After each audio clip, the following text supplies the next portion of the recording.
On est dans la suite de Siman Tav Peten, Sfirat HaOmer, et maintenant nous sommes au Seif Hey. Imeno Yodea Cheshbon. Si le gars, il veut commencer à faire Sfirat HaOmer, mais en fait, il ne sait plus du tout où il en est, il a passé une journée, il ne se rappelle pas si on est le 5, le 6, le 23, le 24, etc. Ou patach adata de l'Esaim kemo shishma mechavero, et il s'est dit, regarde, moi je commence à dire, Baruch ata Hashem Elokeinu melech haolam, et de toute façon, ma kavana, c'est de faire comme mon copain. Réhouven, c'est un grand tzaddik, il est à côté de moi. Je vais le laisser avancer un tout petit peu, et moi, je fais la bracha, mais j'attends. Kemoshi Ishma Mechavero, comme il va entendre de son ami.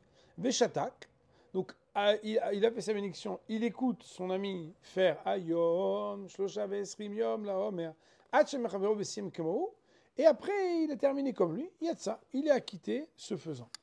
Nous dit Mishnah Berurah, Patach et bracha, il a commencé la bénédiction, Vesim Kemou, et il a terminé comme lui, Rotsono Lomar Av Bebracha, ça veut dire qu'en fait,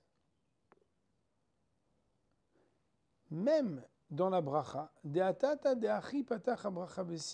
parce qu'en réalité, il a commencé et terminé la bénédiction avec une cohérence où tout ce qu'il avait dit, c'est j'ai l'intention de dire le Shem Hashem de la bénédiction, le nom de Hashem, en ayant l'intention de terminer comme mon ami.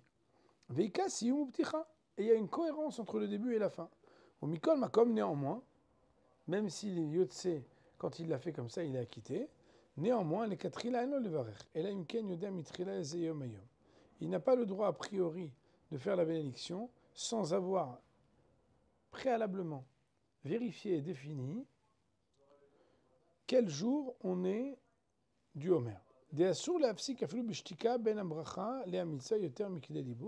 Parce qu'il est marqué ici qu'il s'est tu, c'est le mauvais shatak, et a priori il est interdit de se taire entre la bénédiction et l'accomplissement d'une mitzvah dont on a fait la bénédiction préalablement, même un tout petit peu plus que Shtor Kededibour.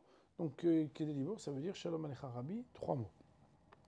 On apprend ici un sujet qui va être beaucoup plus explicité dans le Seif Vav, c'est que quand on dit la Baracha, Baruch ata Hashem Elokeinu melech haolam, normalement il faut savoir d'ores et déjà sur quoi va se rapporter la fin de la bénédiction et qu'il y ait une cohérence entre le début et la fin.